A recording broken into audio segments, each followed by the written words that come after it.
लक्ष्मण को लेकर के आ गए। और सायंकाल का समय हो गया था, तो रात्रि में विश्राम किया और सुबह पहले ही राम और लक्ष्मण जाग गए और नित्य प्रातः संध्या वंदन किया।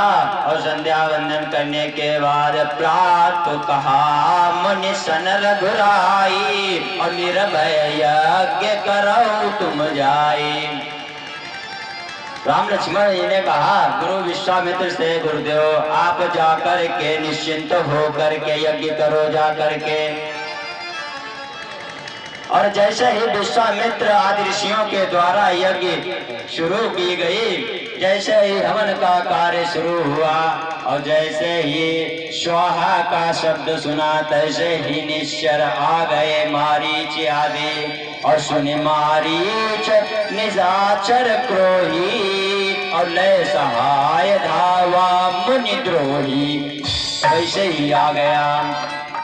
अब तो विश्वामित्र जी ने कहा राम ये आ गया दुष्ट यज्ञ को विध्वंस करने के लिए। जैसे ही विश्वामित्र जी ने कहा कि बिनु फन बाण राम ते मारा और सत योजन जो जायो पारा। बिना फल का मार मारी बाण मारीच को मार दिया कि वो 7 योजन समुद्र पार करके लंका में गिरा जा करके। इधर ये यज्ञ को पूरा कराया। इसके पश्चात जनकपुर से विश्वामित्र के लिए निमंत्रण आया। विश्वामित्र जी ने कहा राम चलो जनकपुर चलते हैं, वहां धनुष यज्ञ है, देखेंगे चल के, निमंत्रण आया है। धनुष यज्ञ में जाने की बात सुनकर प्रभु राम अति प्रसन्न हुए। अब महाराज विश्वामित्र के साथ में प्रभु राम और लक्ष्मण चल दिए और जाकर के जनकपुर के बाहर एक बगीचे में रुके जाकर के। और वहां जाकर के रुके जाकर के अब तो विश्वामित्र बिल्कुल निश्चिंत रहते हैं, कोई राक्षसों का डर नहीं है, क्योंकि साथ में भगवान राम हैं। और कहते हैं मुझको माधव का सहारा मिल गया।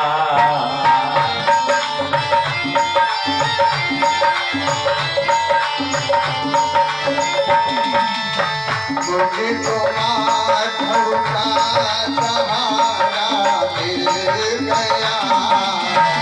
मेरी किस्ती को किनारा मिल गया।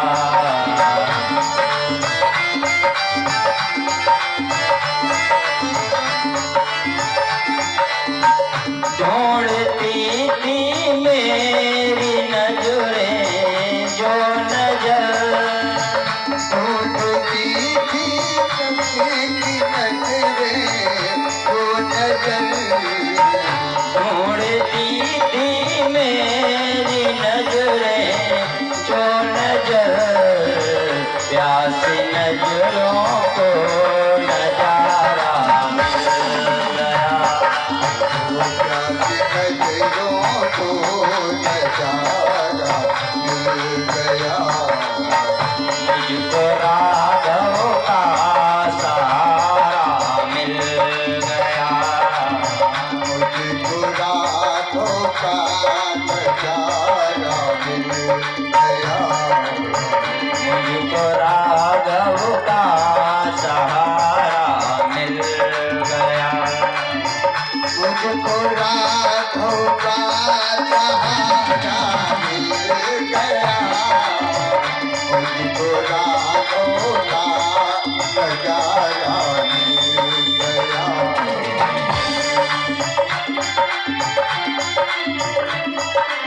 बोलिए श्री रामचंद्र भगवान की जय हो। विश्वामित्र जी ने ऋषियों के सहित और राम लखन के साथ में गंगा में स्नान किया। सरयू में स्नान करके जैसे ही जनकपुर के बगीचे में पहुंचे तो वहां जनक जी को मालूम हो गया। अब जब जनक जी को मालूम हुआ, जैसे ही कि विश्वामित्र महामुनि आए और समाचार मिथिलापति पाए, जैसे ही मालूम हुआ तो जनक जी वहां से विश्वामित्र के पास आए और प्रणाम किया। प्रणाम करके उन्हें जो आसन प्रदान कराया और उनके रहने की व्यवस्था कराई। अब तो राम लखन है साथ में, इधर लक्ष्मण जी के मन में बहुत ही व्याकुलता हो रही, जनकपुर को देखें जा करके कि लखन हृदय लालसा विषेकी और जाय जनकपुर आवहु देखी। अब तो इनके मन में बहुत ही लालसा है और जनकपुर की सुंदरता को देखकर लखन जी का मन जो है वो विचलित हो रहा है।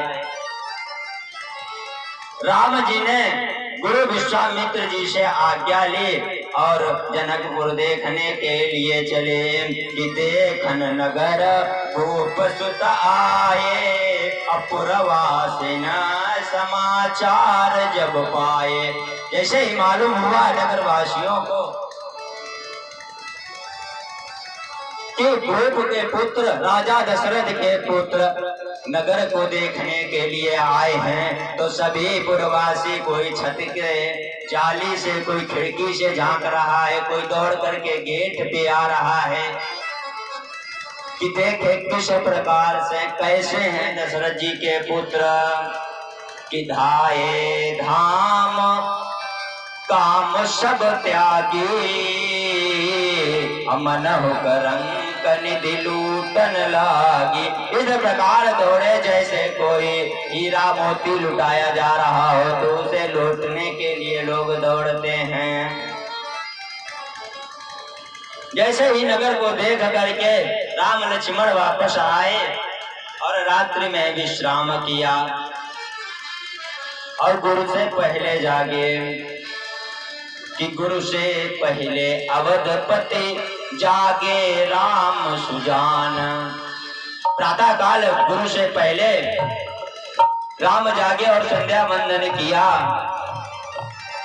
अब जब संध्या वंदन के लिए गुरुदेव विश्वामित्र बैठे तो इन्हें पुष्प की जरूरत थी, तो गुरुदेव ने कहा राम जाओ पुष्प लेकर के आओ, तब तक हम स्नान ध्यान कर रहे हैं, पूजन के समय में हमें पुष्प चाहिए। कि समय जानी गुरु आय सुपाई और लेन चल पसोन चले दो भाई।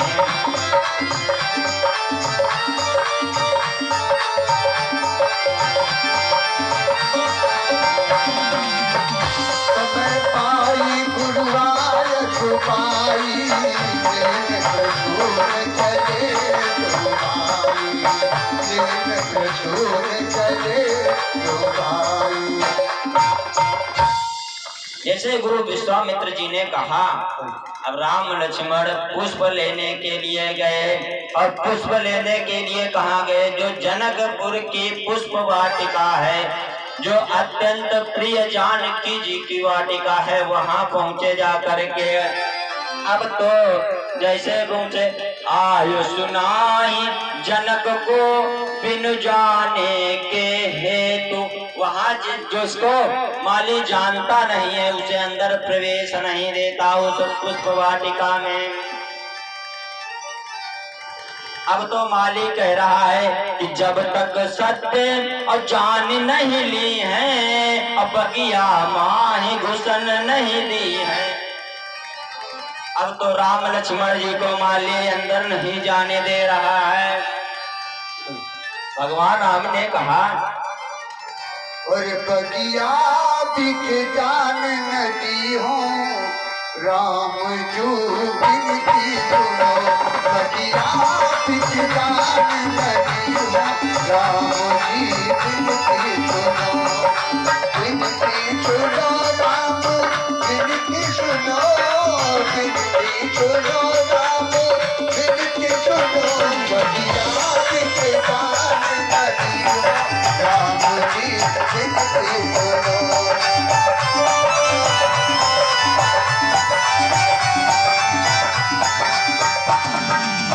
वो मल चरण बिना नहीं थे, वो मल चरण बिना नहीं थे, पगुनी पायन कर गई है राम जी बिनती सुनो। बतिया बिन जान नहीं हो राम जी बिनती सुनो।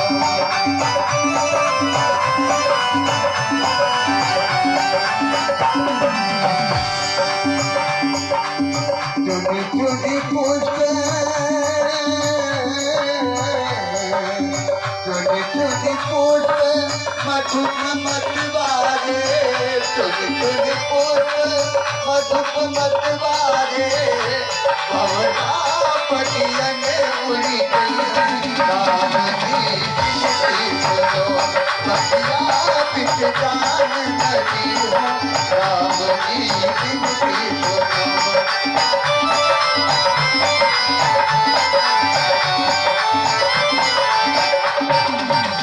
माली ने कहा कि पहले तो आप अपना परिचय दें और उसके बाद में फिर मैं सोचूंगा बगिया के अंदर जाने दें या नहीं। अभी भी संदेह है। भगवान राम ने कहा हम अयोध्या नरेश राजा दशरथ के पुत्र हैं और विश्वामित्र जी के साथ आए हुए हैं। माली ने कहा ठीक है, पर एक संशय है, क्योंकि और एक दुविधा है भारी और आवत हुई है जनक दुलारी। अगर हम तुम्हें बगिया में प्रवेश दे देंगे, अगर कहीं जानकी मैया आ गई तब तो बहुत बड़ी दिक्कत हो जाएगी। और अगर कहीं तुम्हें अंदर देख लिया जनक दुलारी ने कि तुम्हें घुसाए और वाटिका ले और उत्तर का जनक का दे, क्योंकि पुरुष निषेध है। और अगर हम तुम्हें इस बगिया में प्रवेश दे देंगे और जनक दुलारी ने देख लिया तो राजा जनक जी पूछेंगे तो उन्हें हम क्या उत्तर देंगे। और समझ ले अब इतने माही और बगिया माही घुसन दिए नाही।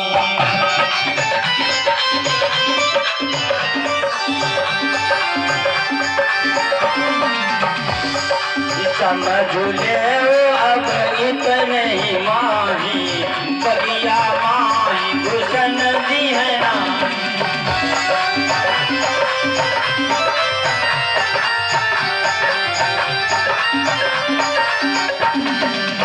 भगवान राम ने कहा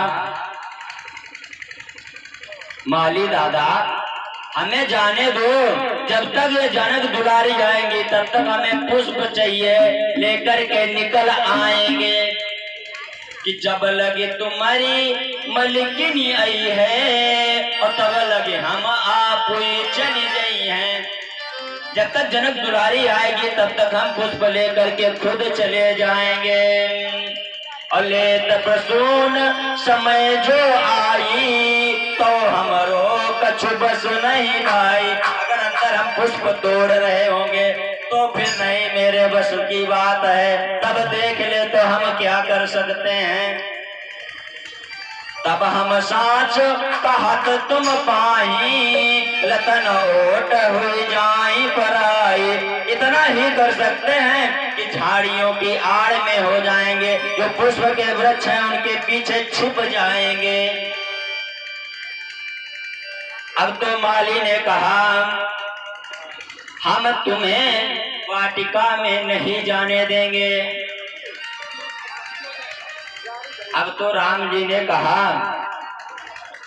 भैया मुझे जाने दो कि एक बात है न्याय की और बिहस कहत रघुवीर और दंडब बदले हम सभी तुम मत हो अधीर। अगर जनक दुलारी आ गई, हमें बगिया में देख लिया तो जो दंड देगी उसे हम ले लेंगे, तुम्हें कुछ नहीं कहने देंगे। अब तो जाने दो दादा, अब भी नहीं जाने दोगे क्या? माली ने कहा हाँ आपको जाने तो दें, लेकिन एक बात बहुत बड़ी है कि छुअत शिला भई नारी सुहाई। तुम्हारे पैर छूने से तो बड़े बड़े पत्थर नारी बन जाया करते हैं, और सबसे बड़ा डर तो यही है कि शिला की बनाए लेती हो आप नारी, अपनी वाटिका में शिला भारी भारी। आप तो पत्थर की नारी बना दिया करते हो शिला की, और इस वाटिका में तो जाने कितनी शिलाएं पड़ी हुई हैं, और चरण दूर पर नारी बन बन बिछड़ी हैं। बताओ तब हम युक्ति का समझिए, तब हम क्या करेंगे जब इतनी शिला पर ये सारी नारियां बन जाएंगी? हम वाटिका में नहीं जाने देंगे। और एक बात और है, अब कहीं अगर आपने वृक्षों को छू लिया और वृक्षों को छूने से अगर वृक्ष कहीं नर बन गए तो क्या हम करेंगे? अब कहूँ वृक्ष करके छुए नर भये तो समझ लीजिए हम जिंदगी से गए। तो तब तो हमारी नौकरी तो नौकरी, मैं तो जान से भी हाथ धो बैठूंगा। हम नहीं जाने देंगे वाटिका में। इसलिए हम हाथ जोड़कर कहते हैं, और बड़े दीन हैं हम, कृपा दृष्टि कीजिए। और बहुत वाटिका है तहाँ पुष्प लीजिए, बहुत सारी वाटिकाएं, वहां जाकर के आप पुष्प ले लीजिए जाकर के। हमें प्रभु क्षमा करिए, हम वाटिका में नहीं जाने देंगे। भगवान राम ने कहा माली तुम क्यों चिंता करते हो, जब हम हैं, हम सारे दंड भुगतने को तैयार हैं, और ऐसा कुछ नहीं है, कोई पत्थर नारी नहीं बनेगा। माली ने कहा प्रभु कि माली कहे और सुनो रघुराया, और इतनी नाथ किए रहो दाया, और ठाड़े आप रहो हम जावें, और कितने कहो पुष्प ले आवे। आप खड़े रहो, हम जा रहे हैं, हम जाकर के पुष्प ला करके तुम्हें दे देंगे। और ठीक बात तुम मान ले वो हमारी, और काहे नाश दियो फुलवारी। आप जाओगे, राजा के पुत्र हो आप, और आप जाकर के उसमें आपको पुष्प तोड़ने का कैसे मालूम, कैसे पुष्प तोड़े जाएंगे? और आप जाकर के कहीं लताएं तोड़ दी तो सारे वृक्ष खराब हो जाएंगे। मालिक किसी प्रकार से वाटिका में घुसने नहीं दे रहा है। अब तो भगवान ने कहा ये किस प्रकार जाने देने का? माली से कहा दादा जाने दो, गुरु का आदेश है, गुरु पूजा के लिए बैठे होंगे। जब बहुत श्री राम जी ने कहा तो माली ने आदेश दिया, और जाकर के भगवान पुष्प तोड़ रहे थे। कितने ही अवसर सीता तह आई, और गिरजा पूजन जननी पठाई। उसी समय सीता मैया, उसी में मंदिर था, माता जी का मंदिर था, कात्यायनी माता का, और कात्यायनी माता की पूजा करने के लिए मैया सीता आई वहां पर उसी समय। और संग एक सखी शिव संग भी आई, और गई रहे देखन फुलवाई। उनके साथ में एक चतुर सखी आई हुई थी। वो सीता जी मंदिर की तरफ चली गई, वो बगिया को देखने लगी। इधर सीता मैया पूजा कर रही हैं कि जय जय गिरवर राज किशोरी, जय महेश मुख चंद्र चकोरी। जय जय गीता गोरी, जय महेश मुकुंद करोरी। जय दश बदन खड़ानन माता, जगत जननी कामिनी तुझे माता। जय जो आदि बात अवसाना, अमित प्रभाव वेद नहीं जाना।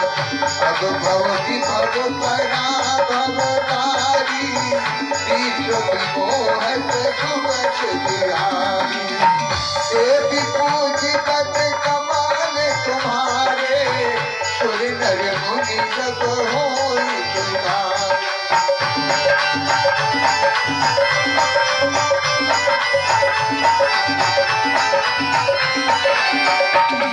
सीता मैया कात्यायनी माता की पूजा कर रहे हैं और इधर ये चतुर सखी बगिया में घूम रही है। और ये घूमते घूमते एक सखी सी संग से निकल गई उस ओर। अब विचर रहे थे जिस तरफ दोनों राज किशोर, जहाँ पर राम और लक्ष्मण जी पुष्प तोड़ रहे थे वहीं पर वो घूमते हुए पहुंच गए। उन्हें देखते ही उसे उमड़ पड़ा उल्लास और चित दे आई राम को आई सिय के पास।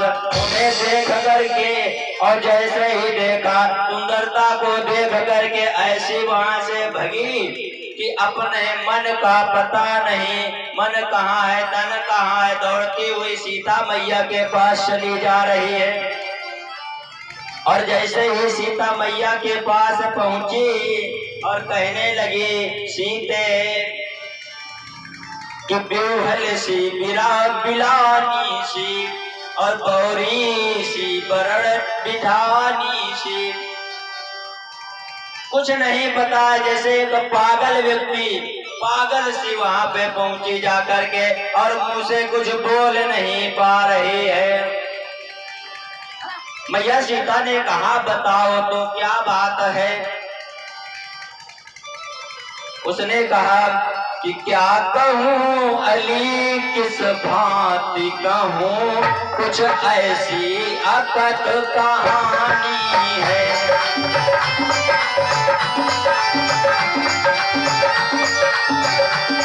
क्या कहूँ अली कुछ ऐसी कहानी है। बाड़ी के पास आंखें हैं, आंखों में नादी पानी है।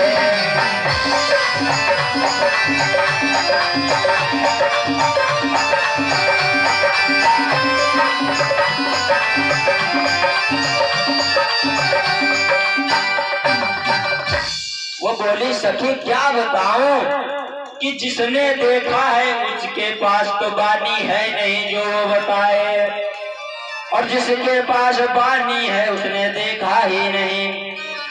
आंखों ने तो देखा लेकिन आंखें बोल नहीं सकते, और मुख अगर बोल सकता तो वो देख नहीं सकता है। क्या कहूँ किसका बात इसे बताऊं।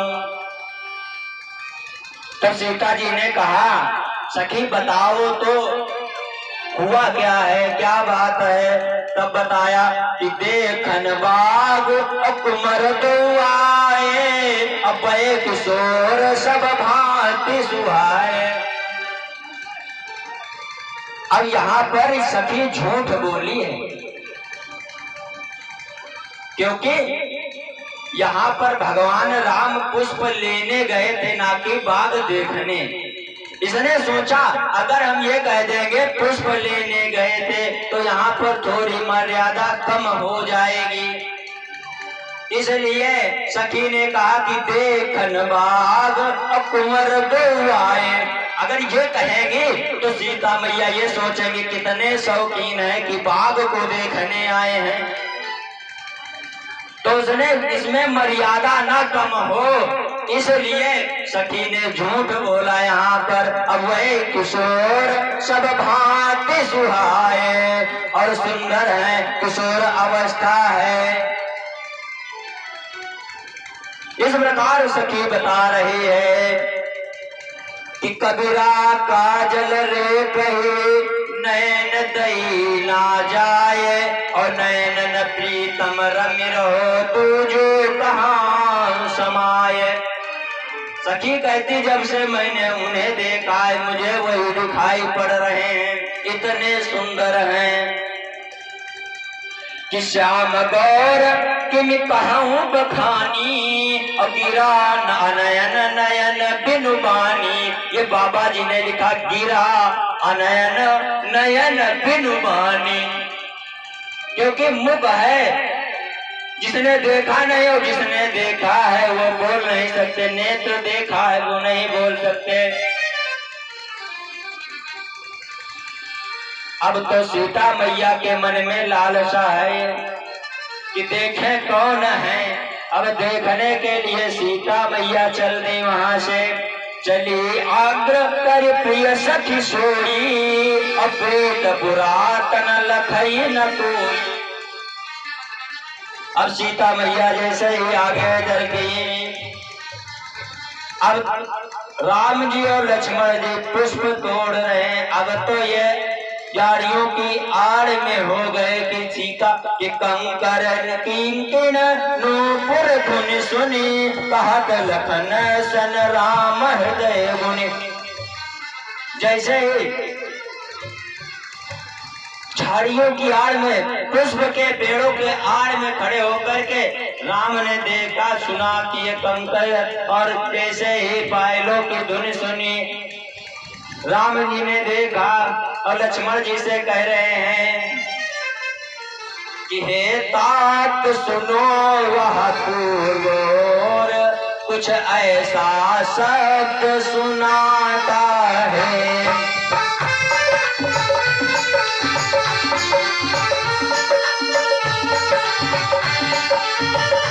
हे तात सुनो वह पूर्वोर कुछ ऐसा शब्द सुनाता है, मानोगे काम दिग्विजय को दुंदुभी बजाता आता है।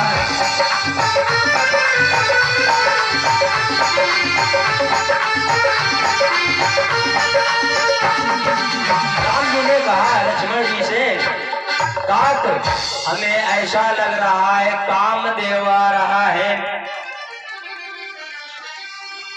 अब यह विश्व पर विजय करना चाहता है हमें लगता है। तब तक देखा राम जी ने कि जानकी जी चली आ रही है उधर से। अब तो राम जी ने कहा लक्ष्मण जी से कि तात जनक कन्हैया सोई और धनुष यज्ञ जहि कारण होई। ये वही जनक की पुत्री है जिसके कारण ये धनुष यज्ञ हो रहा है। लक्ष्मण जी कुछ नहीं बोले और पूजन गौर सखी ले आई और करत प्रकाश फुले फुलवाई। इसे पूजन करने के लिए सखी निभा करके आए थे, अब ये फुलवारी देख रही हैं। सीता जी ने देखा इधर उधर कहीं दिखाई नहीं पड़ रहे तो मन में चिंता होने लगी इधर सीता जी को। सीता जी ने सोचा कहाँ चले गए, और अभी तो सखी बता रही थी कि यहीं पर थे। तब तक एक सखी ने देख लिया कि राम जी एक पेड़ की ओट में खड़े हुए हैं। अब एक पेड़ के पीछे जब राम जी को खड़ा हुआ देखा, सखी ने बताया, सीता जी ने नेत्र दर्शन के लिए व्याकुल हो गए। अब तो सीता जी इतनी व्याकुल हो गई कि किस प्रकार राम जी के दर्शन करें। कि लोचन मग रामय उरानी अदीने पलक कपाट शयानी। अब जैसे ही सीता जी की नजर राम जी पर पड़ी और राम जी की नजर सीता जी पर पड़ी, अब तो दोनों लोग एक दूसरे को देखने लगे कि देख कर राम जी को जनक नंदिनी बाग में यूं खड़ी की खड़ी रह गई। देख कर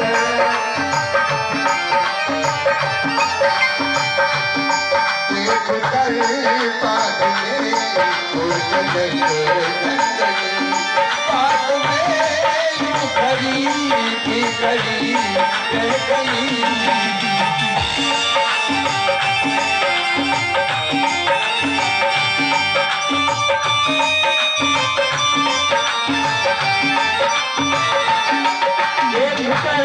राम जी को जनक नंदिनी बाग में यूं खड़ी थी खड़ी रह गई।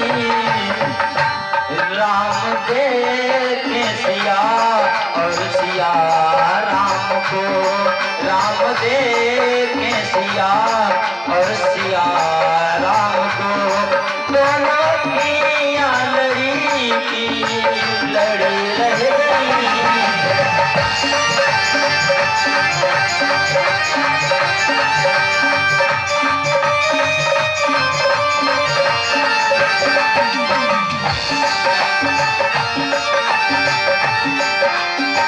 अब तो दोनों लोग एक दूसरे को देख रहे हैं। एक चतुर सखी ने सीता जी से इशारा करके बोली, गिरजा जी ध्यान से फिर देख लेना। अब तो चलो। अब जब सखी ने कहा, सीता जी ने कुछ ध्यान नहीं दिया, क्योंकि उनका मन तो श्री राम जी के चरणों में लग गया। अब वो उनको देख रहे हैं, वो उनको देख रहे। इधर लक्ष्मण जी इशारा कर रहे हैं, कोई एक दूसरे की तरफ नहीं। अब एक दूसरे को देख रहे हैं। अब सखी ने फिर से हिला करके कहा, अरे जानकी। अब सीता मैया एकदम से चौंक गई, बहुत देर हो गई है, अब चलो, नहीं तो घर में भी डांट पड़ेगी, इतनी देर कहाँ रही। जानकी मैया ने जब इस प्रकार सखी के वचन सुने तो वहां से चल दी कि गई भवानी भवन बहोरी। अब सीता मैया पहले पूजा कर आई थी और ये फिर से दोबारा मंदिर में पहुंच गई, क्योंकि पहले तो ऐसे ही पूजा की थी, अब तो वर मांगने के लिए पहुंची हैं। कि गई भवानी भवन बहोरी और बंद चरण बोली कर जोरी। क्या बोली है कि मोर मनोरथ जानौनी के और बसऊं सदा उरपुर सबही के। अब तो माता कात्यायनी की फिर से पूजा करने लगी और जैसे ही सीता मैया ने दोबारा विनती करी तो विनय प्रेम बस भई भवानी कसी माल मूर्ति मुस्कानी। विनय प्रेम बस भई भवानी कसी माल मूर्ति मुस्कानी।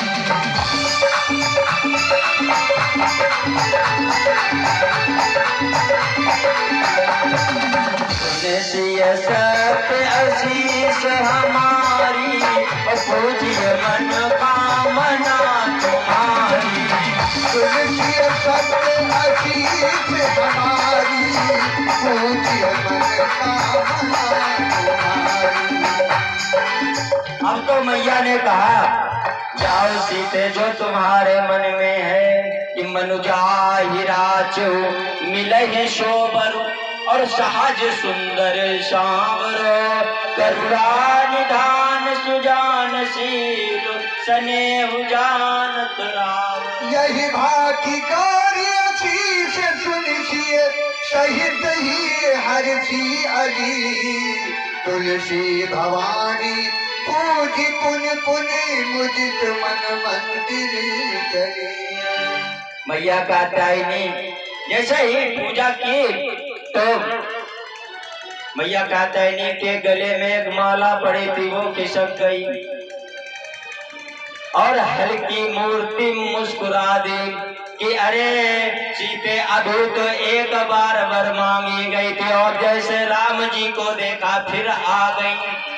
जाओ सीते, जाने की तुम्हारा मनोरथ पूर्ण होगा, जो तुम्हारे मन में है वही तुम्हें वर रूप में प्राप्त होंगे।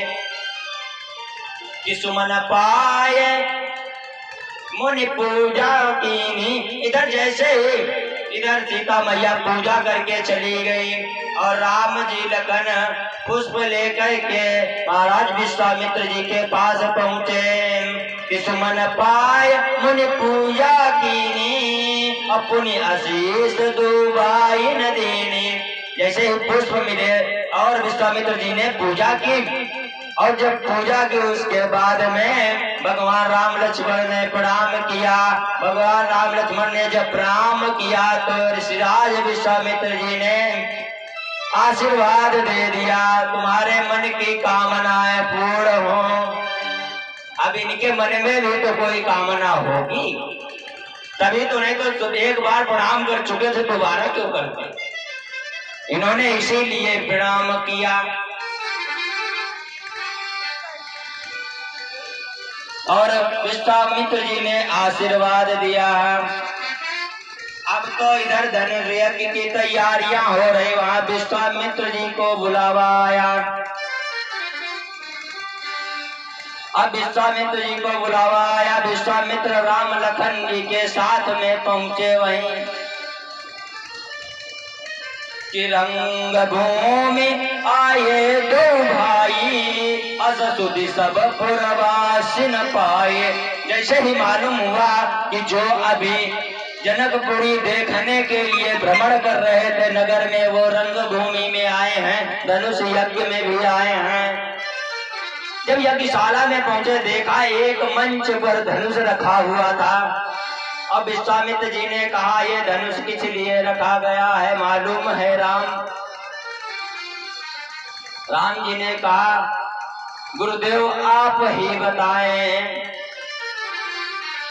तो विश्वामित्र जी ने कहा, राम सुनो, ये किस लिए धनुष रखा गया है? कि जिस बलधारी की महाशक्ति और धन में को तोड़ गिराएगी।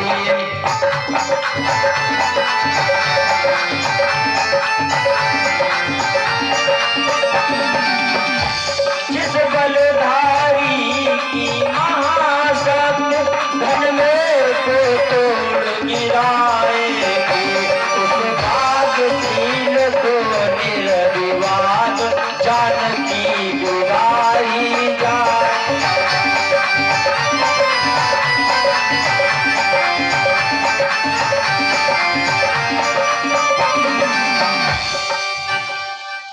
अब तो जैसे विश्वामित्र जी ने बताया कि राम ये धनुष इसलिए रखा गया है, इस धनुष को जो तोड़ देगा उसके साथ जानकी का विवाह होगा। तब तक जानकी मैया उधर आई हैं,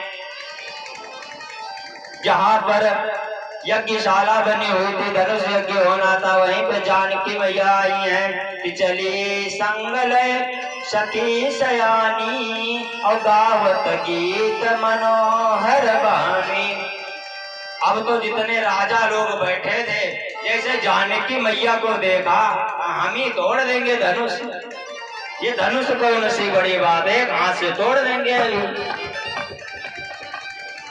अब तो सारे राजा देख करके मोहित हो गए। अब जो जाए धनुष को उठाने की तो बात दो है, तिल तक भूमि न सके वो छड़ाई।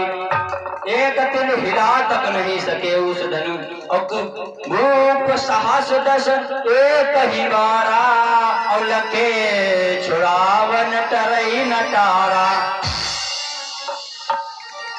कुछ लोग कह देते हैं कि एक ही बार में 10,000, अरे उसमें कितना बड़ा कौन सा धनुष था? 10,000 लोग तो उंगली लगा देंगे तो भी जगह नहीं बचती उसमें। भूप साहस 10 एक ही 12, एक दिन में, एक साथ में नहीं, एक दिन में। ये मानस पीयूष में आया है, एक रामायण का अध्याय है। टुकड़े में मानस पुरुष आती, हर कर्ण का अलग अलग आता है, जिसमें मानस पुरुष में ये दिया गया है कि भूप सहस्रदश एक बार, एक दिन में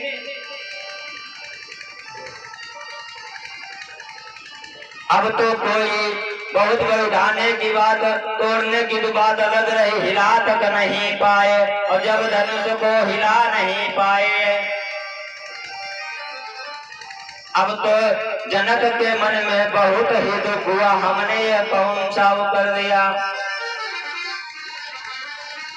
कि अब बहुत ज्यादा ग्लानि है जनक के अंदर कि हमने ये कैसा ये प्रण कर लिया, आज मेरी जान की अविवाहित रह गई है, हमें लगता कोई भी इस धनुष को तोड़ नहीं पावेगा। जनक जी कहने दीप दीप के भूपति नाना आए सुने हम योपन उठाना। जब ये मालूम हुआ तो बहुत इतने जो बहुत ज्यादा बलधारी बनते थे वो भी राजाए, और उनसे भी एक तिल हिलाया तक नहीं जा सका धनुष। अब तो बहुत ही ज्यादा जनक जी दुखी हैं। अब जनक जी क्या कह रहे, अब जान को माखे घट मानी, अब वीर विहीन मही मैया। हमें लगता पृथ्वी पर कोई वीर रहा ही नहीं। और जैसे ही जनक जी ने बोला, अब तो लक्ष्मण जी उठ के खड़े हो गए, हमारे होते हुए भी वीर विहीन मही, जहाँ रघुवंशी बैठे हुए हों वहाँ ये बात अनुचित है, उचित नहीं है। अब एक बार तो भगवान राम ने हाथ पकड़ लिया, बैठो चुपचाप। अब तब तक क्या कहा, जनक जी ने फिर एक शब्द बोल दिया कि तजो आस निज निज ग्रह जाओ, लिखा न दूधी बैदे ही विवाह। अब तो एक पर एक बार हो रहा है, अब लखन जी का क्रोध बढ़ता चला जा रहा है। अब लक्ष्मण जी ने कहा कि रामचंद्र जी के होते हुए भी यहाँ पर इतना बड़ा अपघात वीर विहीन मही बता दिया गया कि बोले इतना महाघात, पुरुषों की वाताशीर नहीं। और क्या कहा जनक, फिर तो बोलो पृथ्वी पर कोई वीर नहीं।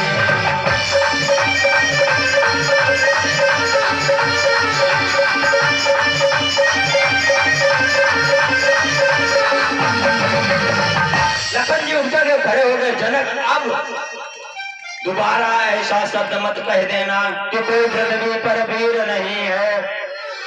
यहाँ तो रामचंद्र जी बैठे।